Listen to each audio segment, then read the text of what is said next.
کیا واقعی حضرت محمد صلی اللہ علیہ وآلہ وسلم پر جادو ہوا تھا؟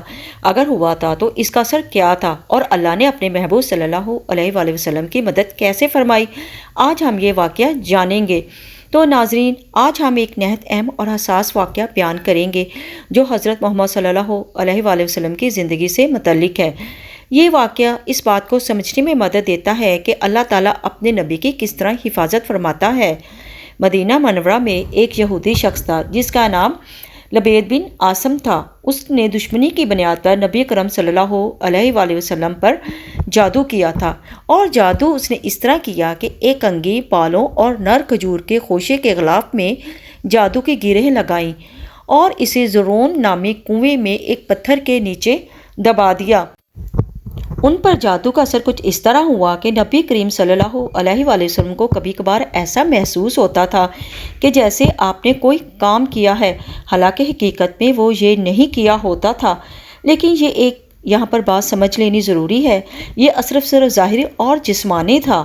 آپ صلی اللہ علیہ وآلہ وسلم کی نبوت، وحی اور دین کی تعلیمات پر اس کا کوئی اثر نہیں پڑا۔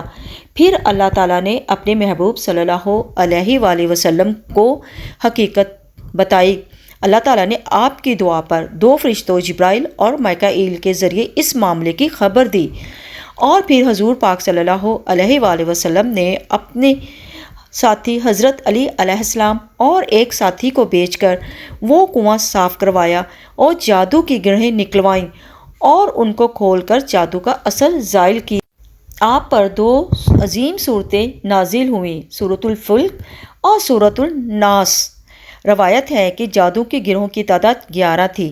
سورۃ ناس اور سورۃ الفلق کی 11 آیات پڑھ کر گرہیں کھولی گئی، جس کے بعد آپ مکمل سے حجاب ہو گئے اور جادو کا اثر مکمل ختم ہو گیا۔ اس واقعے سے ہمیں کیا سبق ملتا ہے؟ پہلا سبق ہمیں یہ ملتا ہے کہ مشکل وقت ہر کسی پر آ سکتا ہے، حتیٰ کہ انبیاء پر بھی آزمائش آتی ہے۔ دوسرا سبق ہمیں کیا ملتا ہے؟ اللہ پر کامل بھروسہ رکھیے، وہی مدد کرنے والا ہے۔ اور تیسرا سبق، قرآن مجید میں شفا ہے، خاص طور پر سورۃ الفلق اور سورۃ الناس ہمیں ہر قسم کی شر سے بچاتی ہے۔ اور چوتھا سبق یہ ہے، حسد، جادو اور برائیوں سے بچنے کے لیے اللہ کی پناہ مانگنا ضروری ہے۔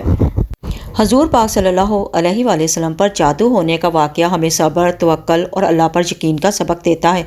اس واقعے میں ہمیں یہ سیکھنے کو ملتا ہے کہ مشکلات چاہے کتنی ہی بڑی کیوں نہ ہوں، اللہ تعالیٰ اپنے بندوں کی مدد ضرور فرماتا ہے۔ نبی کریم صلی اللہ علیہ وآلہ وسلم پر لبید بن عاصم نے ہی جادو کیا تھا، لیکن اللہ تعالیٰ نے ان کو سورۃ الفلق اور سورۃ الناس نازل فرما کر یہ جادو کو ختم کروا دیا۔